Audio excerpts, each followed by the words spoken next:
بہت سارے لوگ پوچھتے ہیں کہ جی امام اعظم افضل ہیں یا امام بخاری افضل ہیں۔ اللہ رب العزت نے ان کو جو قوت حافظہ تھی نا، میموری بہت کمال کی دی تھی۔ امام بخاری رحمۃ اللہ علیہ کو 1,00,000 حدیث یاد تھیں۔ 100 حدیثیں آپ نے سنی ان 10 بندوں سے، 100 کی 100 دفعہ آپ نے کہا مجھے نہیں معلوم۔ ایسا پروپیگنڈا کیا کہ امام بخاری کے لیے وہاں رہنا مشکل ہو گیا، اور پھر جلا وطن کرنے کا بھی آرڈر کر دیا، آپ چلے جائیں یہاں سے۔ عبد الواحد ابن آدم کہتے ہیں کہ میں نے خواب دیکھا کہ حضور صلی اللہ علیہ وسلم ایک جماعت کے ساتھ کسی کے انتظار میں ہیں۔ میں قریب ہوا، میں نے کہا یا رسول اللہ کس کا انتظار ہو رہا ہے؟ فرمایا کہ امام بخاری کا، محمد بن اسماعیل کا۔ تو آج ہم امام المحدثین حضرت امام بخاری رحمۃ اللہ علیہ کی زندگی کے کچھ حالات کا تذکرہ کریں گے۔ 13 شوال 94 ہجری جمعے والے دن نماز جمعہ کے بعد بخارا شہر میں آپ کی پیدائش ہوئی۔ محمد بن اسماعیل البخاری الجعفی یہ آپ کا نام ہے۔ امام بخاری رحمۃ اللہ علیہ کے مقام سے، مرتبے سے ہم سب واقف ہیں، اور ایک اور امام ہے جن کا بہت نام ہے، امام اعظم امام ابو حنیفہ رحمۃ اللہ علیہ۔ اب بہت سارے لوگ پوچھتے ہیں کہ جی امام اعظم افضل ہیں یا امام بخاری افضل ہیں؟ امام اعظم سے مراد کون ہے جی؟ امام ابو حنیفہ رحمۃ اللہ علیہ، اور امام بخاری شریف کی وجہ سے، حدیث کی خدمت کی وجہ سے۔ تو اس سوال کا جواب یہ ہے،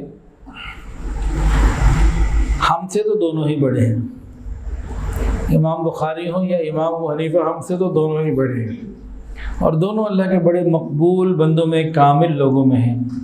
اس لیے ہم چھوٹوں کو اس بحث میں جانا نہیں چاہیے کہ کون بڑا ہے، ہم سے دونوں بڑے، ہم چھوٹے ہیں، اس کو ماننا چاہیے۔ دوسری بات، امام اعظم امام ابو حنیفہ رحمۃ اللہ علیہ تابعی ہیں،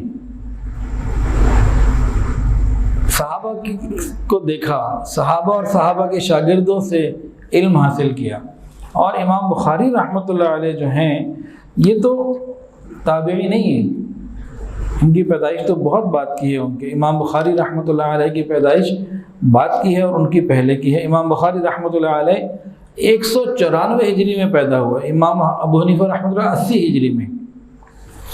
تو امام اعظم امام ابو حنیفہ رحمۃ اللہ علیہ تابعی ہیں، وہ تابعی نہیں ہیں۔ انہوں نے صحابہ سے، صحابہ کے شاگردوں سے علم حاصل کیا۔ نبی علیہ السلام کا زمانہ بالکل قریب گزرا، صحابہ بھی موجود ہیں اور اکثر جا چکے ہیں، تو آپ نے تو ان چیزوں کو دیکھا جو بعد والے تو نہ دیکھ سکے۔ اس کے علاوہ امام اعظم کن کو کہا جاتا ہے؟ امام ابو حنیفہ رحمۃ اللہ، پوری امت اس کے اوپر متفق ہے، اور فقہ حنفی آج بھی مسلمان ملکوں میں اگر دیکھیں تو آدھے سے زیادہ علاقے میں فقہ حنفی آج بھی، اور یہ قیامت تک اسی طرح رہے گا، جو اللہ نے ان کو قبولیت دی۔ کچھ لوگ سمجھتے ہیں کہ امام ابو حنیفہ رحمۃ اللہ علیہ جو ہیں وہ فقیہ تو ہیں، محدث نہیں ہیں۔ یہ ناسمجھی کی بات ہے، بغیر حدیث کو سمجھے کوئی فقیہ بن ہی نہیں سکتا۔ فقیہ کا کام کیا ہے؟ قرآن اور حدیث سے مسائل کا استنباط کرنا، مسائل کو نکال کے امت کو سمجھانا۔ تو جتنے بھی امام گزرے ہیں، یہ جو چاروں بڑے امام ہیں، یہ سارے کے سارے محدث ہیں۔ ہاں، امام بخاری رحمۃ اللہ علیہ کو اللہ نے جو شہرت دی، جو قبولیت دی، حدیث میں ان سے کام لیا، وہ بھی بے مثال ہے۔ تو سادہ سی بات، امام بخاری بڑے ہیں کہ امام حنیفہ؟ او بھائی، ہم سے دونوں بڑے ہیں، اللہ دونوں کو قبول کرے، اللہ دونوں کی قیامت کے دن ملاقات کروا دیں۔ ان میں تو آپس میں محبت ہے، ہم ان کا نام لے کے آپس میں نفرت نہ پیدا کریں۔ اب ہم چلتے ہیں جی ان کی کچھ باتوں کو سنتے ہیں۔ امام بخاری رحمۃ اللہ علیہ کے جو دادا تھے ان کا نام تھا مغیرہ، اور بخارا ایک شہر کا نام ہے جہاں ان کی پیدائش ہوئی۔ وہاں یمان جعفی بخارا کا والی تھا، گورنر تھا بخارا کا۔ تو یمان جعفی گورنر بخارا کے ہاتھ پر ان کے دادا مغیرہ بیعت ہوئے، مسلمان ہوئے، کلمہ پڑھا، تو یہاں سے ان کی نسل میں اوپر پیچھے اسلام آیا۔ خیر، امام بخاری رحمۃ اللہ کے جو والد تھے ان کا نام تھا اسماعیل۔ امام بخاری کا اپنا نام تھا محمد بن اسماعیل بن ابراہیم۔ تو محمد بن اسماعیل، اسماعیل کون ہوئے پھر؟ امام بخاری کے کون ہوئے؟ والد ہوئے۔ یہ خود بہت بڑے علماء میں سے تھے، محدثین میں سے تھے۔ امام بخاری کو محدث ابن محدث بھی کہا جاتا ہے۔ ان کے والد نے امام مالک رحمۃ اللہ علیہ سے حدیث سنی، حماد بن زید سے اور عبداللہ بن مبارک کی صحبت پائی۔ ایک بزرگ ہیں احمد ابن حفص رحمۃ اللہ علیہ، فجیب بات فرماتے ہیں، توجہ کے ساتھ سنیں۔ فرماتے ہیں کہ میں امام بخاری کے والد اسماعیل کی وفات کے وقت ان کے قریب تھا۔ وہ رونے لگے اور روتے ہوئے کہنے لگے مجھے اپنے تمام سامان میں 1 درہم کے بھی مشتبہ ہونے کا کوئی شک نہیں۔ بہت بڑے امیر اور رئیس سے وقت کے امیر لوگوں میں تھے۔ ایک امیر آدمی موت کے وقت یہ کہہ رہا ہے کہ 1 درہم بھی مجھے شک نہیں ہے کہ اس میں کوئی مشتبہ ہو۔ حرام تو دور کی بات، سود جھوٹ دھوکہ نہ۔ جب ماں باپ ایسی حلال کمائی کریں اور اولادوں کو ایسی حلال کمائی سے کھلائیں پالیں تربیت کریں تبھی تو بچے بخاری بنتے ہیں۔ ہمارے کیوں نہیں بنتے؟ ہمارے تو ٹک ٹاکر بنتے ہیں۔ اس کو سمجھنے کی ضرورت ہے۔ امام بخاری رحمۃ اللہ علیہ بچپن میں ہی نابینا ہو گئے، والد کا بھی انتقال ہو گیا، یتیمی میں زندگی گزاری اور ماں نے تربیت کی۔ عورت اگر دین کے مطابق زندگی گزارے، دینی مزاج اپنائے تو پھر بہت کچھ کر سکتی ہے۔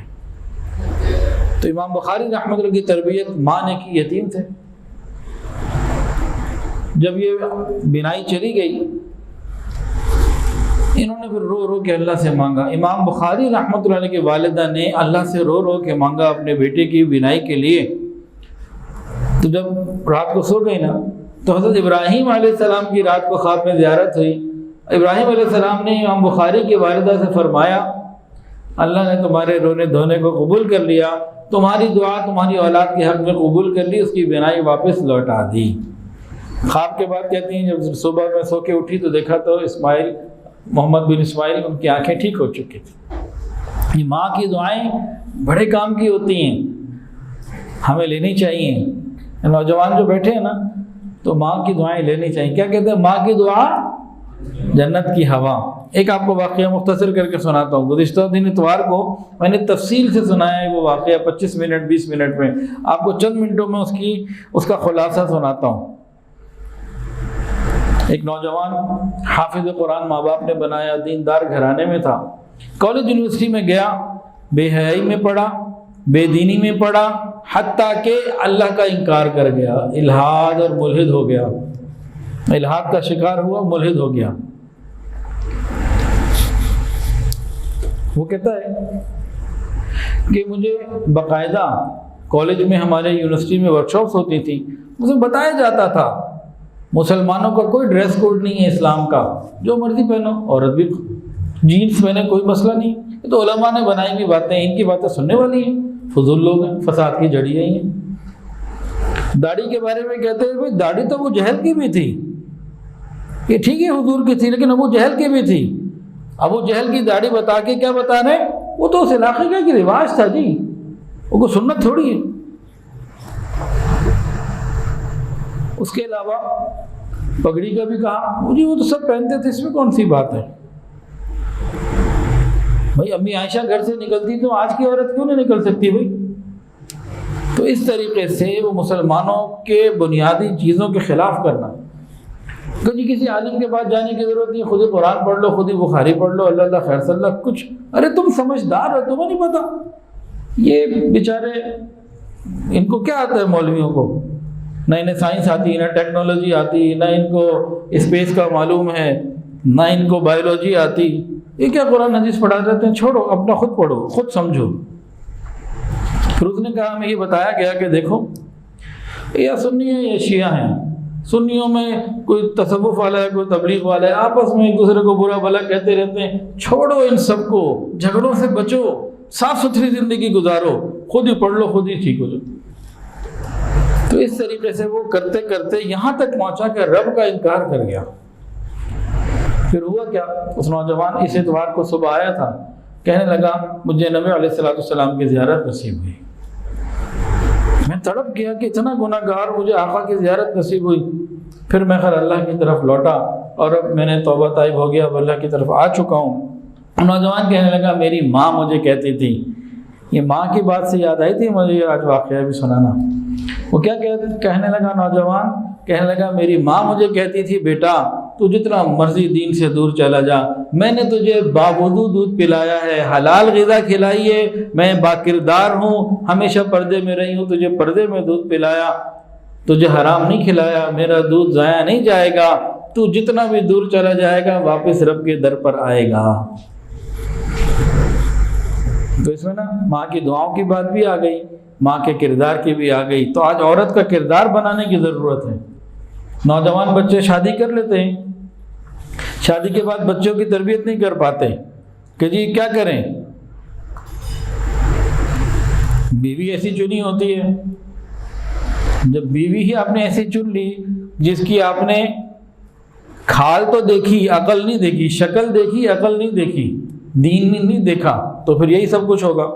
تو بہرحال امام بخاری رحمۃ اللہ علیہ کے بارے میں ہم بات کر رہے تھے کہ بخارا سے ان کا تعلق تھا.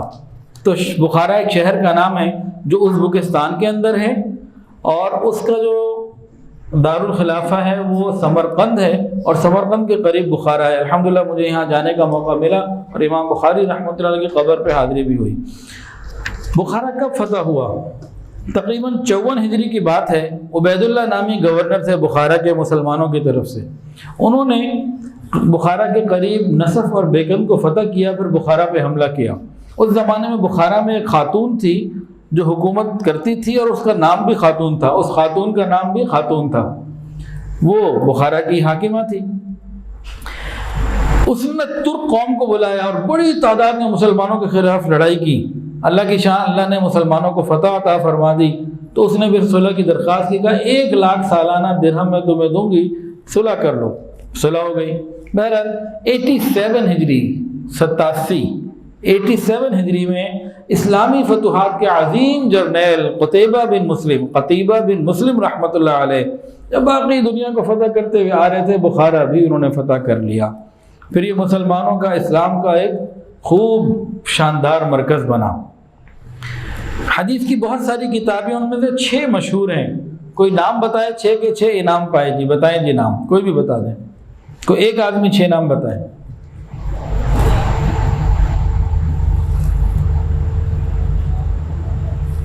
بتائیں نا.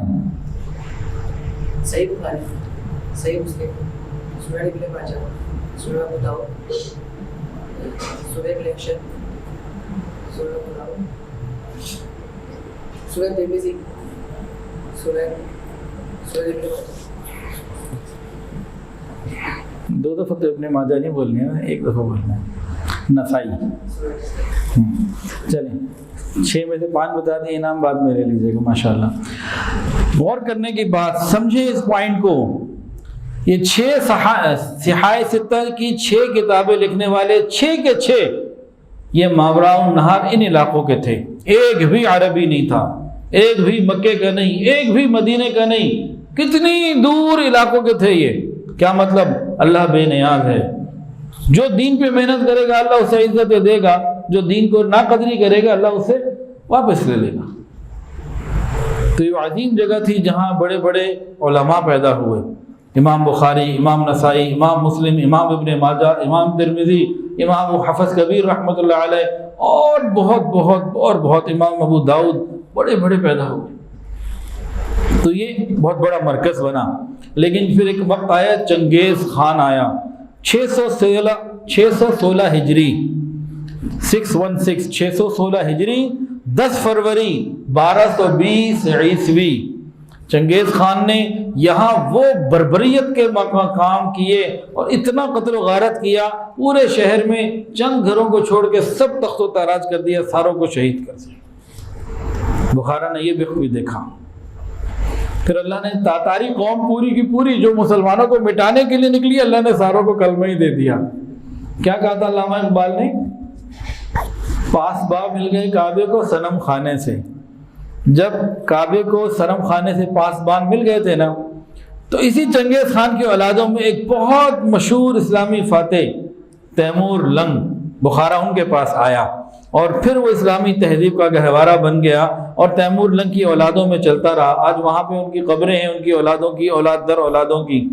پھر 1498 میں ازبکوں نے تیمور سے اور تیمور کی اولادوں سے اس بخارا کو حاصل کر لیا، چھین لیا۔ پھر 1873 میں رشیا نے اس کے اوپر حملہ کیا اور اس کو قبضے میں لے لیا۔ 118 سال 120 سال رشیا کے پاس تقریباً یہ رہا، اور پھر 1991 میں 6 مسلم ریاستیں آزاد ہوئیں، ان میں سے ایک ہی ازبکستان ہے، جس کے اندر دارالخلافہ سمرقند اور اس کا ایک شہر ہے یہ بخارا۔ ازبکستان کا دارالخلافہ ہے تاشقند، سمرقند نہیں، ازبکستان کا دارالخلافہ ہے تاشقند، سمرقند اور بخارا اس کے شہر ہیں۔ امام بخاری رحمۃ اللہ علیہ جس زمانے میں پیدا ہوئے نا، وہ علم دین کا پیک کا زمانہ تھا۔ اس زمانے میں اسلامی علوم کا چرچا تھا، دینی ترقی ہو یا دنیاوی ترقی، ساری کی ساری اسلامی علوم کے ساتھ وابستہ تھی۔ جیسے آج سی اے کسی نے کر لیا جی بڑا ترقی یافتہ ہے، کسی نے پی ایچ ڈی کر لی جی یہ ہو گیا، اور بڑی بڑی ڈگریاں حاصل کر لیں۔ تو اس زمانے میں اسلامی علوم کی تحصیل کے، اسلامی علوم جس کے بعد جتنا زیادہ، اس کا دینی اور دنیاوی علمی مرتبہ ہر طرح کی عزت اسی کی زیادہ۔ امام بخاری رحمۃ اللہ نے اس زمانے میں آنکھ کھولی، پھر انہوں نے سفر کی لاٹھی ہاتھ میں لی، پھر اس دین کا علم حاصل کرنے کے لیے انہوں نے تمام محدثین کے شہروں کا سفر کیا، تمام محدثین۔ امام بخاری فرماتے ہیں علم حدیث کے لیے دور دور کے سفر، مختلف لوگوں سے ملنا ہوتا ہے، اور بہت سارے صحرا اور جناب دریا اور جنگلات کو عبور کرنا ہوتا ہے، پھر ملتا ہے۔ اتنا آسان نہیں، آج کل تو انٹرنیٹ پہ مل جاتا ہے۔ وہ بیٹھے ہمارے آن لائن کے جناب اسٹوڈنٹ کہتے ہیں گھر بیٹھے پڑھیں گے، وہ زمانہ کچھ اور تھا جی۔ اچھا جی، امام بخاری رحمۃ اللہ نے اپنی پوری زندگی میں کتنے اساتذہ سے علم حاصل کیا بتائیں جی؟ صحیح جواب یا قریبی جواب کے اوپر انعام، جیسے اس بچے نے 6 میں سے 5 صحیح بتائے تھے۔ امام بخاری رحمۃ اللہ علیہ نے اس زمانے میں جہاں جہاں علم حاصل ہو سکتا تھا وہاں وہاں سفر کیا، اور کتنے مشائخ سے علم حاصل کیا، ان کے اساتذہ کی تعداد بتا سکتا جی کوئی؟ 1000 سے زیادہ۔ ایک کتاب میں 1080 کی تعداد لکھی ہوئی ہے۔ ہم سب جمع کر لیں نا تو بھئی ہم غور کریں میرے ٹیچر کتنے ہیں؟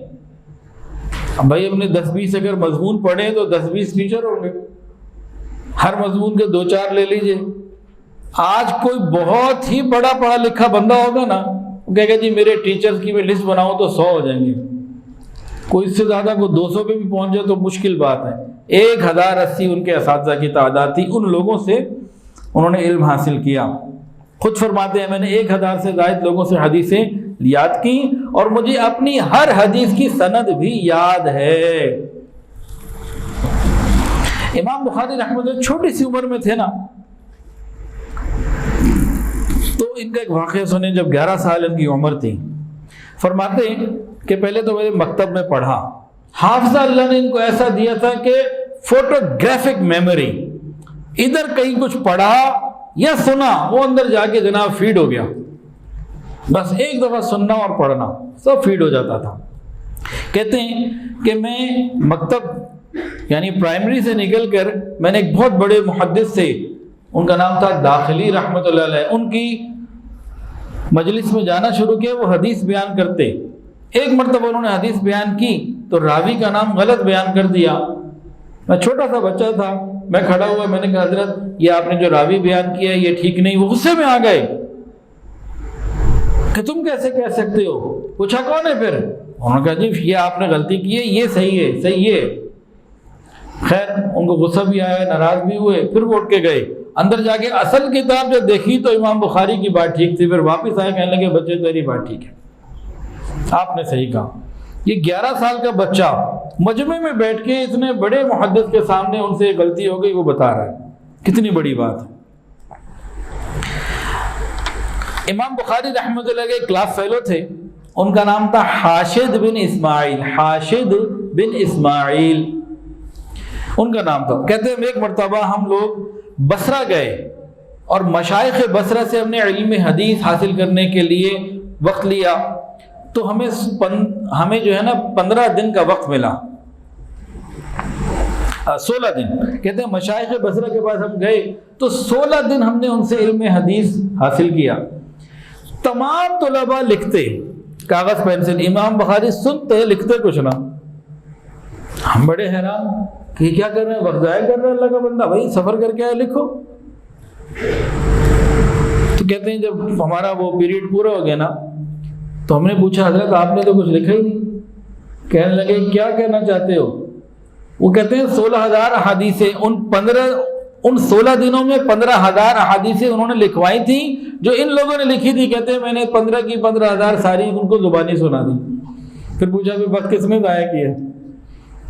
تو دل پہ لکھ لیا کرتے تھے، ایک دفعہ سنتے بس وہ پرنٹ ہو جایا کرتا تھا۔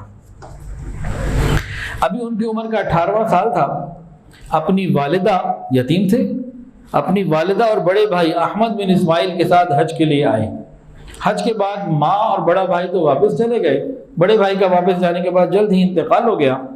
امام بخاری رحمۃ اللہ علیہ مکہ مکرمہ میں ہی رہ گئے دین کا علم حاصل کرنے کے لیے۔ مکہ مدینہ اور حجاز ہی کے اندر رہ کے مجھے دین کا علم حاصل کرنا ہے، یہ ان کو شوق تھا۔ پھر 18 سال کی عمر تھی۔ آج ہمارے 18 سال کے لڑکے کا موبائل چیک کریں کیا نکلے گا؟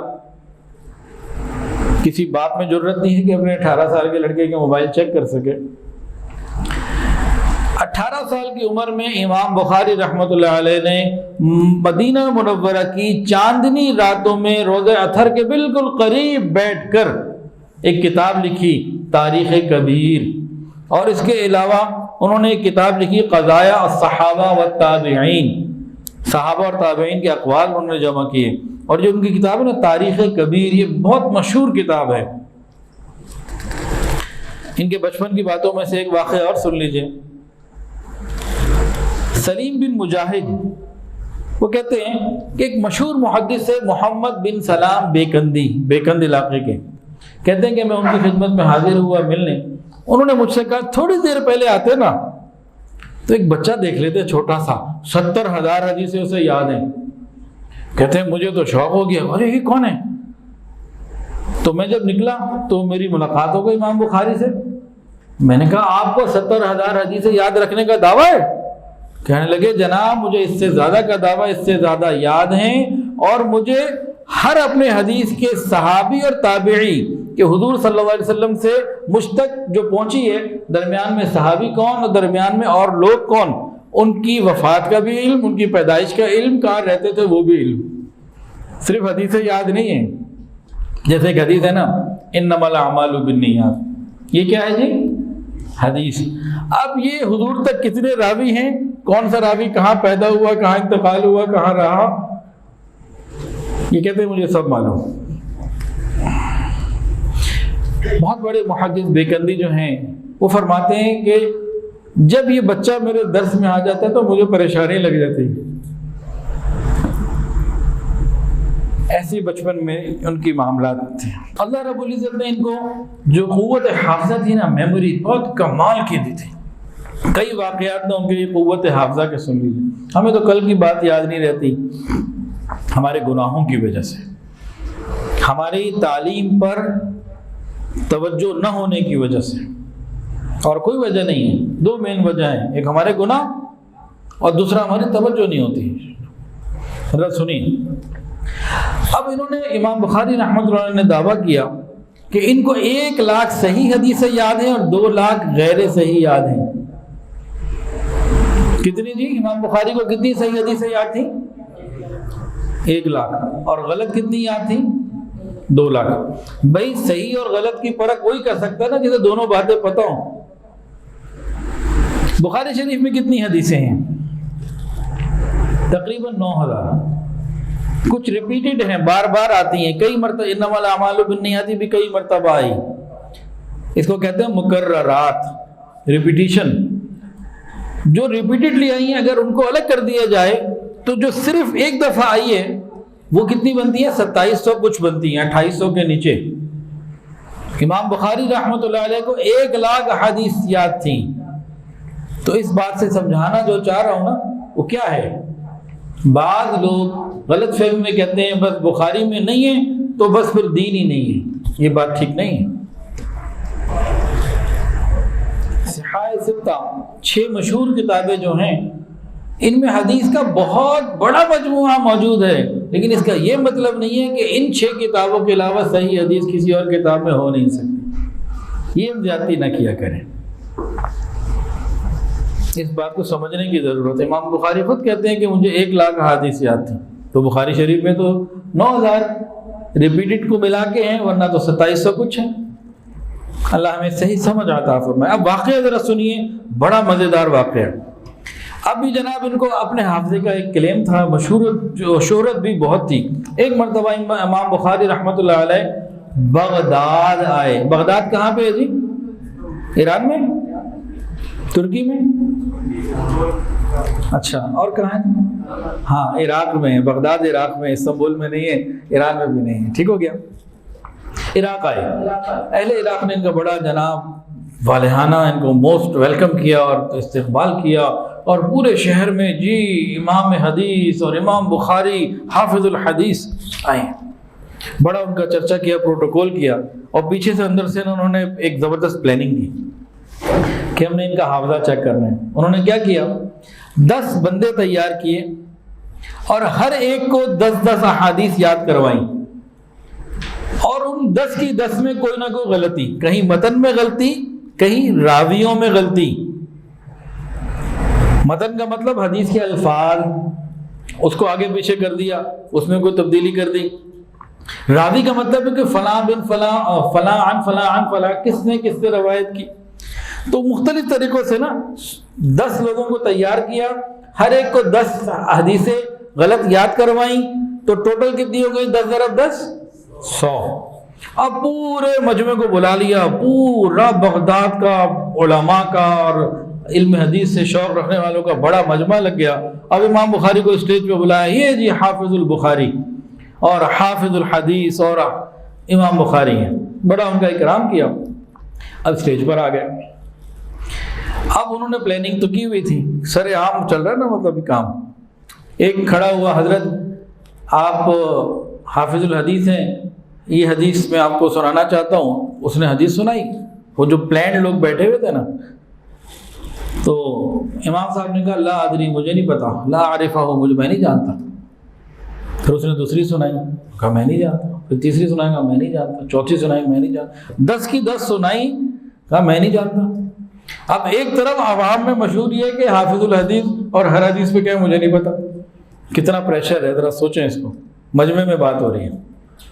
دوسرا بندہ کھڑا ہو گیا کہ مجھے نہیں پتا، میں نہیں جانتا، لا ادری لا عارفہ، مجھے نہیں پتا۔ خواص پہچان گئے، لیکن عوام جو تھے نا وہ تو نہیں بات کو جانتے تھے۔ 100 حدیثیں آپ نے سنی ان 10 بندوں سے، 100 کی 100 دفعہ آپ نے کہا مجھے نہیں معلوم۔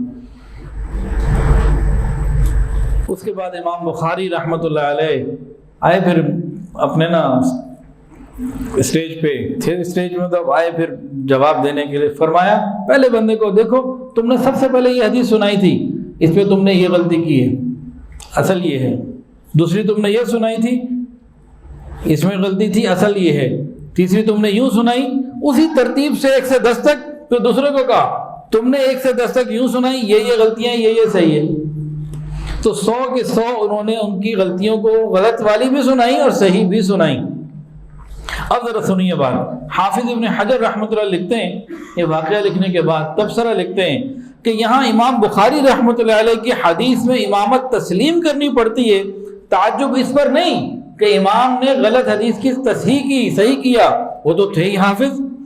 کرشمہ تو یہ ہے، تعجب تو یہ ہے، کرامت تو یہ ہے کہ امام نے ایک ہی دفعہ میں ان کی غلط بیان کردہ حدیث کو بھی یاد کر کے ان کو سنا کے اصلاح بھی کر دی۔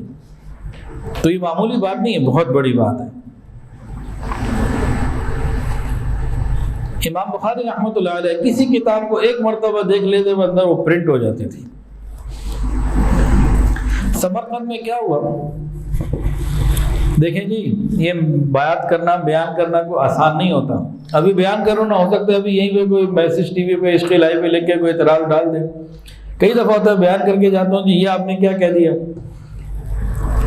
ایک یہ جو بیان کرنے والے لوگ ہوتے ہیں نا، خالی میں ہی نہیں، ان کے ایک ایک حرف کے اوپر لوگوں کی نظر ہوتی ہے. اس میں ایک شعر سن لیجئے. میری ہر نظر تیری منتظر، میری ہر نظر تیری منتظر، تیری ہر نظر میرا امتحان.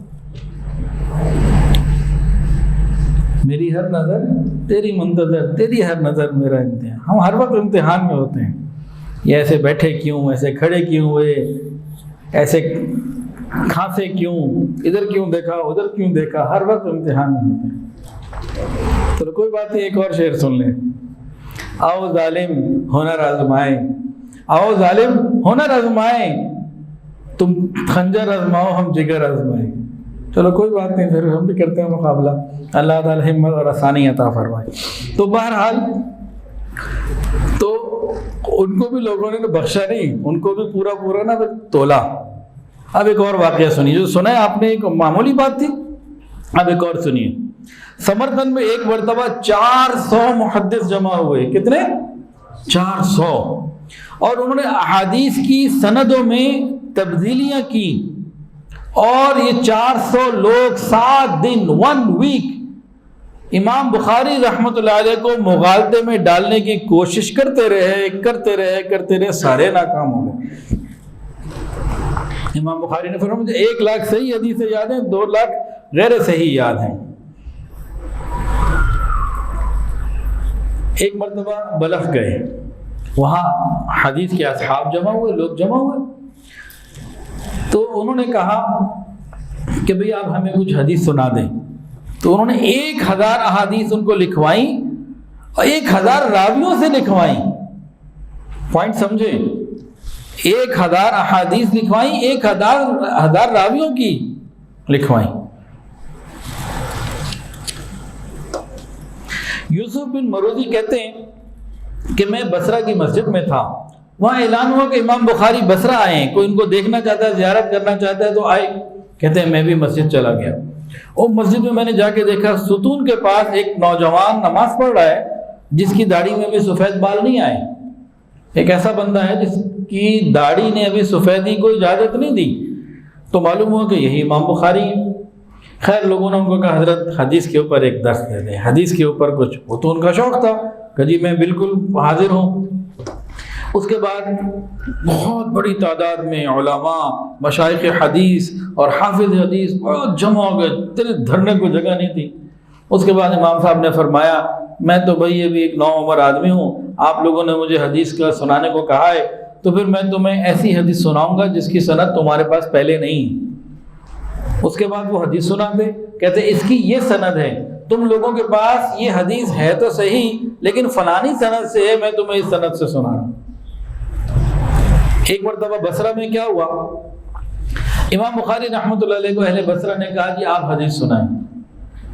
تو انہوں نے ان کو حدیث سنائی 1000 کے قریب، اور فرمایا کہ اے اہل بصرہ میں تمہیں وہ حدیثیں سنا رہا ہوں جس کے سارے راوی بصرہ شہر کے ہی ہیں، اور تم بھی خود بھی نہیں جانتے ہو. اب سنو مجھ سے 1000 حدیث سنائی، اور اس میں سارے کے سارے راوی بصرہ کے تھے. آپ نے پہلے پوائنٹ پہ غور کیا تھا کہ 1000 احادیث سنائی 1000 راویوں کی، ہر راوی کی ایک الگ الگ کر کے، اور یہ صرف بصرہ والوں کی. جیسے کوئی سپر کمپیوٹر نہیں ہوتا، اس سے زیادہ ان کا دماغ کہ جو کمانڈ دے دی بس وہی نکلی. فرماتے ہیں کہ ایک مرتبہ حضرت انس رضی اللہ عنہ کے شاگردوں کے اوپر جب میں نے دماغی طور پر نظر ڈالی تو ایک ہی لمحے میں میرے دماغ کے پردے میں 300 لوگ آ گئے. اللہ اکبر کبیرہ. علم حدیث یہ ان کا اڑنا بچھونا تھا. محمد بن یوسف بخاری کہتے ہیں کہ میں ایک رات امام بخاری رحمۃ اللہ علیہ کے ساتھ رہا تو میں نے دیکھا کہ امام رات کو اٹھتے چراغ جلاتے. پوائنٹ سمجھیں، چراغ کیا کرتے؟ جلاتے. کچھ حدیث لکھتے پھر لیٹ جاتے، پھر تھوڑی دیر بعد اٹھتے پھر چراغ جلاتے، پھر لکھتے پھر لیٹ جاتے، پھر اٹھتے پھر چراغ جلاتے. کہتے ہیں کہ میں نے غور کیا کہ ایک رات میں آپ 18 مرتبہ اٹھیں. یہاں 2 باتیں سمجھنے والی ہیں، یعنی رات سوئی نہیں، حدیث کے اندر ہی دماغ رہا، اور بستر کے اوپر لیٹ کے جاگنا زیادہ مشکل ہے. اور غور کریں ایک اور بات، ہر مرتبہ چراغ جلاتے ہیں یعنی لائٹ بند کر دیتے ہیں جب لیٹنے لگتے. تو ہمیں رات کو 10 دفعہ اٹھنا ہو تو ہم تو لائٹ بند ہی نہ کریں جی، بار بار کون بند کرے. تو انرجی کا نقصان. لائٹ کیا ہے؟ بجلی کیا ہے؟ نعمت ہے. ضرورت ہو تو استعمال کریں، ضرورت نہیں ہے تو اس کو بند کریں. ضروری نہیں کہ آپ کے پاس پیسے ہیں، آپ کہ جی میرے پاس پیسے ہیں میں بل افورڈ کر سکتا ہوں جلنے دو. یہ غلط بات ہے، نعمت کی ناقدری ہے.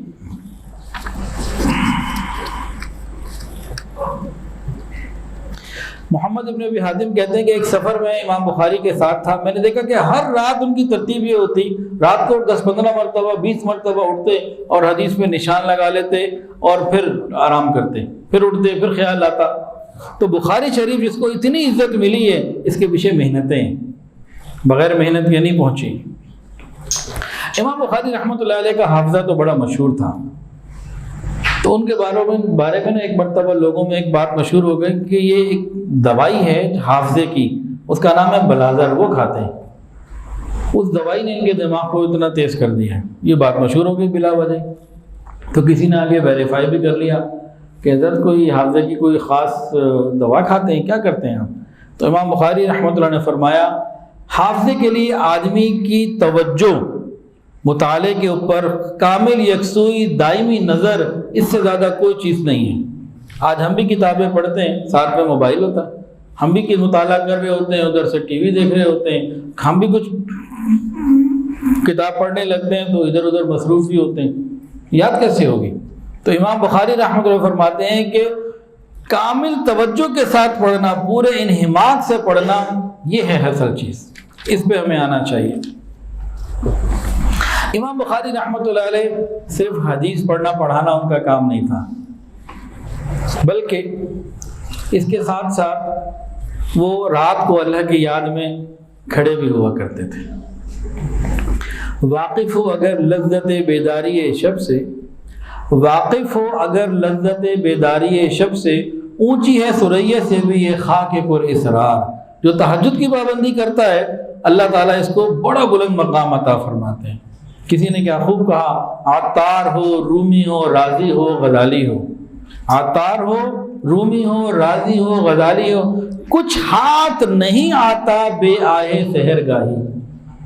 تہجد کے بغیر کبھی کسی کو مرتبہ نہیں ملا. ایک مرتبہ 2 لوگ حضرت کی خدمت میں آئے، ایک مرتبہ 2 علماء حضرت کی خدمت میں آئے اور انہوں نے اپنی کارگزاری سنانی شروع کی، بڑی تفصیل کے ساتھ بتایا. تو حضرت نے ان کی باتیں سننے کے بعد ایک بات پوچھا آپ تہجد پابندی سے پڑھتے ہیں کہ نہیں؟ اب دونوں چپ ہو گئے. حضرت نے فرمایا کہ ہم تو کسی کا اللہ کے ہاں مقام پہچاننا ہونا تو دیکھتے ہیں تہجد کی پابندی ہے کہ نہیں، رب رات کو اٹھنے کی توفیق دے رہا ہے کہ نہیں، تہجد میں اس کے سامنے کھڑے ہوتے ہیں کہ نہیں. دن کی محنتیں تو بہت لوگ کر لیتے ہیں، لیکن رات کو رب کے حضور کھڑے ہونا یہ کوئی اور بات ہے. تو امام بخاری رحمۃ اللہ علیہ بھی تہجد گزار تھے، اور قرآن کی تلاوت میں تہجد میں بڑا انہماک ہوتا تھا، بڑی توجہ ہوتی تھی. ایک مرتبہ تہجد سے فارغ ہوئے، نماز سے فارغ ہوئے تو کسی کو کہا دیکھنا کہ کمر میں کچھ لگ رہا ہے، کیا ہے دیکھو. وہ دیکھا تو بھیڑ تھی جس نے 16 یا 17 جگہ سے کمر کو کاٹا ہوا تھا، ڈسا ہوا تھا، اور کمر پوری سوج گئی تھی.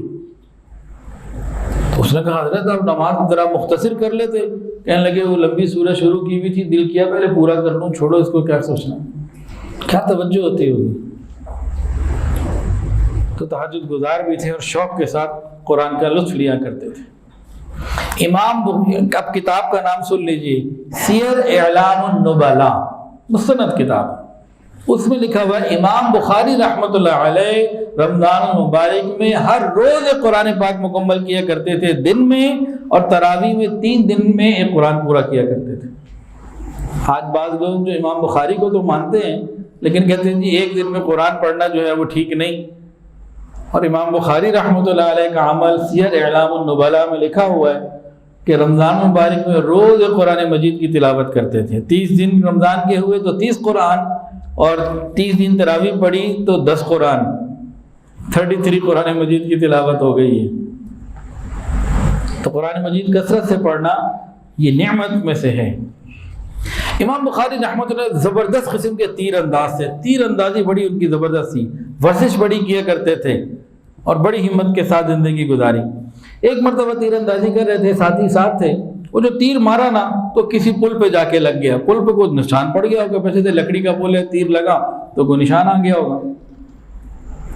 اب طالب علم کو ایسا ہونا چاہیے۔ امام بخاری رحمۃ اللہ علیہ نے فوراً ساتھیوں کا اس پل کے مالک کو تلاش کرو۔ مالک کو جب تلاش کیا تو اس کا نام تھا حمید بن اخضر۔ ملاقات ہوئی، وہ آپ کو جانتا تھا۔ آپ نے کہا کہ بھائی تیر خطا ہوا، اس پہ نشان آ گیا، میں آپ کو پیسے دینا چاہتا ہوں، آپ یہ پیمنٹ لے لیجئے اور آپ کا نقصان پورا ہو جائے۔ امام بخاری رحمۃ اللہ علیہ کی زندگی کا ایک عجیب واقعہ، یعنی علماء کو، طلباء کو، طالبات کو، معلمات کو، دیندار لوگوں کو معاملات میں کتنا صاف ستھرا ہونا چاہیے، اس سے غور کیجیے۔ معاملات کی صفائی کی اہمیت، خالی نماز پڑھنے سے اور قرآن حدیث پڑھنے پڑھانے سے معاملات ٹھیک نہیں ہوتا، معاملات کی صفائی بڑی ضروری۔ امام بخاری رحمۃ اللہ زبردست قسم کے تیر انداز سے ایک مرتبہ تیر اندازی کر رہے تھے، ایک تیر کسی پل پہ جا کے لگا، ہو سکتا لکڑی کا پل ہو، اس پہ کوئی نشان لگ گیا۔ کہا اس پل کے مالک کو تلاش کرو۔ مالک کا نام تھا حمید بن اخضر۔ ملاقات کی، کہا جناب میں آپ کو اس کا تاوان دینا چاہتا ہوں، جو آپ کا نقصان ہوا پورا کرنا چاہتا ہوں۔ اس نے کہا حضرت میری ساری دولت آپ کی قدموں میں نچھاور، آپ کیا کر رہے ہیں، کیا کہہ رہے ہیں، میرا سب کچھ آپ پہ نچھاور ہے۔ امام بخاری رحمۃ بہت خوش ہوئے، اسی وقت 300 درہم غرباء میں تقسیم کیے اور طلباء کو 500 احادیث فوراً سنوائیں۔ تو بخاری شریف پڑھنے پڑھانے کے ساتھ عمل میں بھی تو صفائی ہونی چاہیے۔ ایک اور بات سنیں، امام بخاری رحمۃ اللہ فرماتے ہیں، توجہ کے ساتھ بات کو سنیے گا، کتنا بڑا دعویٰ کرتے ہیں۔ فرماتے ہیں جب سے مجھے معلوم ہوا کہ غیبت کرنا حرام ہے، میں نے کبھی کسی کی غیبت نہیں کی۔ مجھے امید ہے کہ قیامت کے دن اللہ غیبت کے بارے میں میرا معاوضہ نہیں کرے گا، تو میں نے کی کوئی نہیں۔ یہ عام بات تو نہیں ہے، ہمارا تو شاید کوئی دن گزرتا ہو کہ جس میں غیبت نہ کی ہو۔ اگر اس کو اور بڑھا لیں تو شاید کوئی مجلس ایسی ہو جس میں غیبت نہ کرتے ہیں۔ اللہ ہماری حفاظت فرمائے۔ ایک مرتبہ امام بخاری رحمۃ اللہ علیہ ابو معشر ضریر سے فرمانے لگے کہ آپ مجھے معاف کر دیجیے۔ میں کس بات پہ معاف کر دوں، کیا آپ نے کوئی قصور کیا؟ کہنے لگے ایک دفعہ آپ نے ایک حدیث سنائی تھی اور آپ ذرا جھوم رہے تھے، آپ کے جھومنے پہ ذرا مجھے ایک ہنسی سی آ گئی تھی، اس غلطی کی میں آپ سے معافی مانگ رہا ہوں۔ ہم تو لوگوں کی باقاعدہ نقلیں اتارتے ہیں۔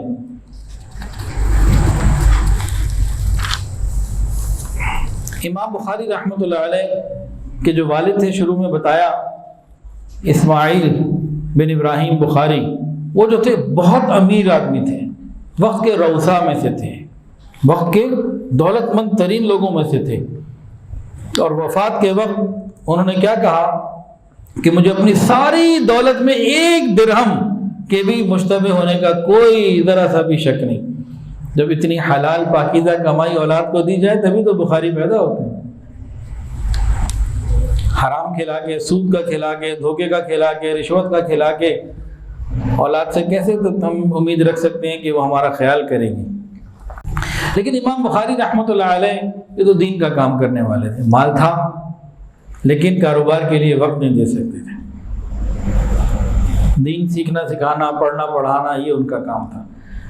اس زمانے میں جتنے شہر میں دین کا علم مل سکتا تھا سفر کیا۔ کوفہ، فرماتے ہیں کہ کوفہ تو میں اتنی مرتبہ گیا کہ مجھے تعداد بھی یاد نہیں۔ کوفہ ایک مرکز تھا علم کا، تو وقت تو نہیں ہوتا تھا، دین کے کام میں لگے ہوئے ہیں۔ تو یہ کیا کرتے تھے؟ یہ مزاربت کرتے تھے، یہ اپنا پیسہ کسی کو دیتے کہ بھئی تم کام کرو اور جو نفع ہو کچھ تم رکھو، کچھ مجھے دے دو، اس کی پرسنٹیج طے کر لیا کرتے تھے۔ اس طرح کیا کرتے تھے، اپنی جان، مال، وقت دین پہ لگایا ہوا، زندگی دین پہ لگائی ہوئی، پیسہ کسی کو دے دے کہ گھر کا خرچہ بھی چلتا رہے۔ یہ ان کی زندگی بھر یہ ترتیب رہی۔ ایک مرتبہ ایک ان کا مضارب ایسا تھا جس نے ان کے ساتھ دھوکہ کیا۔ اور 25,000 درہم غبن کر گیا۔ لوگوں نے کہا وقت کا جو حاکم ہے نا، گورنر، یہ آپ کا بڑا فین ہے، ایک آواز آپ اسے کہیں گے نا تو وہ اس کی گردن سے بھی گردن پکڑ کے نا نکال کے آپ کا 25,000 دے دے گا۔ کتنی بڑی بات ہے۔ امام بخاری نے کیا فرمایا، کہنے لگے اگر آج حاکم سے میں اس سلسلے میں مدد لوں گا وہ میری مدد تو کر دے گا، لیکن کل وہ میرے دین کے کسی کام میں رخنا ڈالے گا، رکاوٹ ڈالے گا، تو میں نہیں کرتا۔ ایک مرتبہ امام بخاری رحمۃ اللہ علیہ کے پاس کچھ تجارت کا سامان آیا، ادھر سے مال خریدنے والے آ گئے، رات کا وقت تھا، انہوں نے کہا جی 5,000 درہم لے لیجئے، مال دے دیجئے۔ انہوں نے کہا بھائی صبح انشاءاللہ سوچیں گے، تو ابھی آپ جاؤ، خیر سے صبح ڈیل کریں گے۔ اور رات میں انہوں نے ارادہ کر لیا کہ صبح آئیں گے، میں ان کو 5,000 میں دے دوں گا۔ صبح ان سے پہلے کوئی اور تاجر آ گئے، انہیں پتہ لگ گیا تھا کہ رات 5,000 کی آفر آ چکی ہے، تو آتے ہی انہوں نے کہا جناب 10,000 100% ڈبل لے لیں۔ انہوں نے کہا نہیں، میں ان سے رات کو بات کر چکا ہوں، وہ میں نے وعدہ نہیں کیا تھا لیکن میں نیت رات کو کر چکا ہوں، ان کو میں نے دینا ہے، اور مجھے 5 میں بھی کچھ مل رہا ہے، بس وہ میرے لیے کافی ہے۔ تو ان کو منع کر دیا، وہ آئے 5,000 میں ان کو سودا اٹھوا دیا۔ ہم کیا کرتے ہیں، ڈیل کی بھی سے مکر جاتے ہیں۔ ابھی تو انہوں نے ڈیل فائنل نہیں کی تھی، خالی ایک رسمی بات چیت ہوئی تھی۔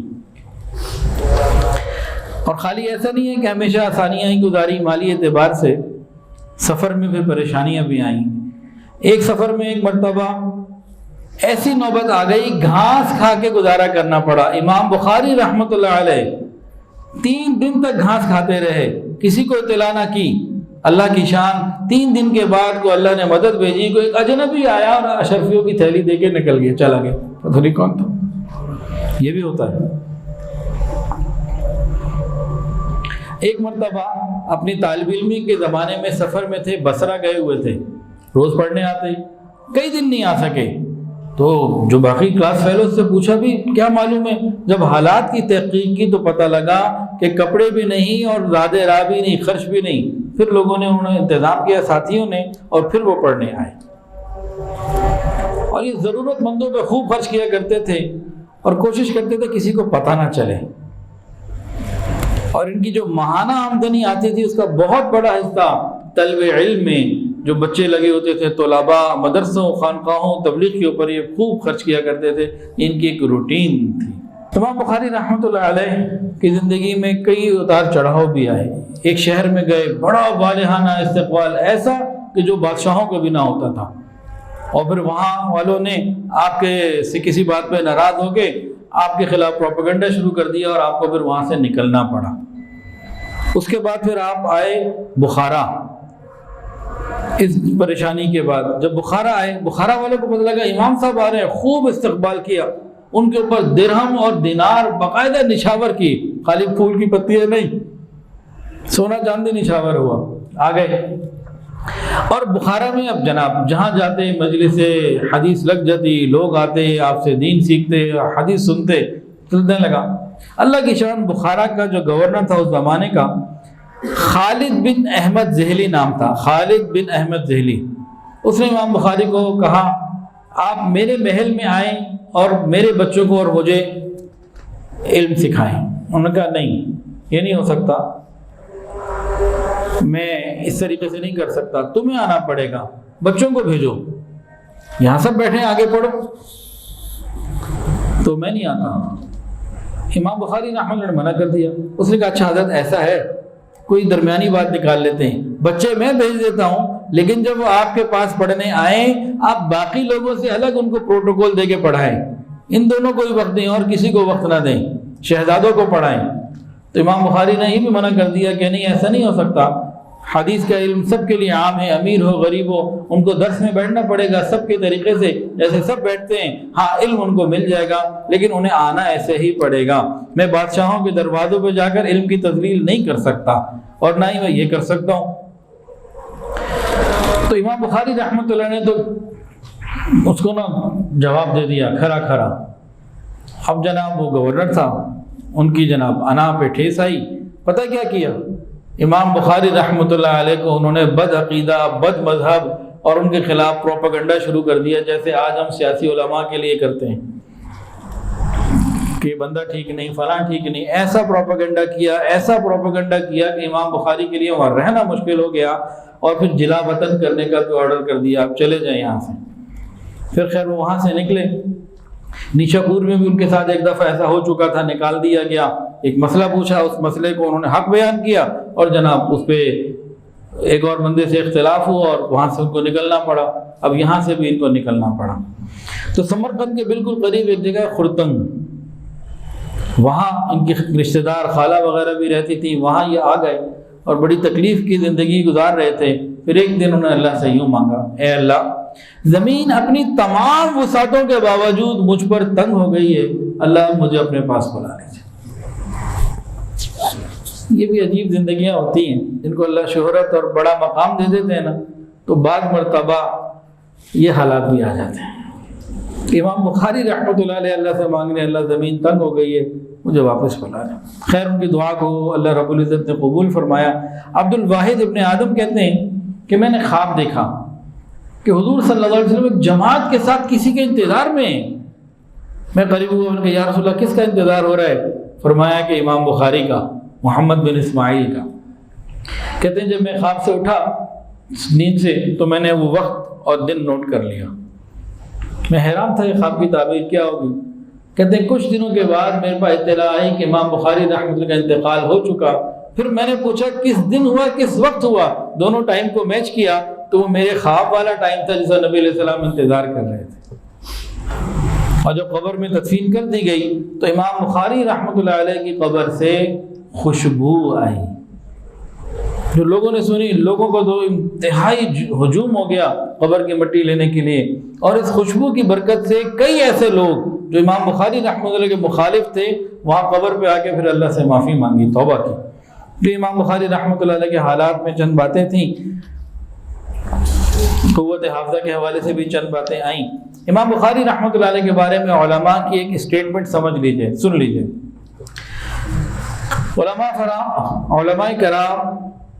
امام بخاری رحمۃ اللہ علیہ کے نزدیک علماء کرام امام بخاری رحمۃ کے بارے میں ایک متفقہ اسٹیٹمنٹ جو ہے نا وہ دیتے ہیں، فرماتے ہیں کہ امام محمد بن اسماعیل بخاری اللہ کی نشانیوں میں سے ایک نشانی ہے جو زمین پر چلتی پھرتی نظر آتی ہے۔ اللہ تعالیٰ نے ان کو صرف حدیث کے لیے پیدا کیا ہے۔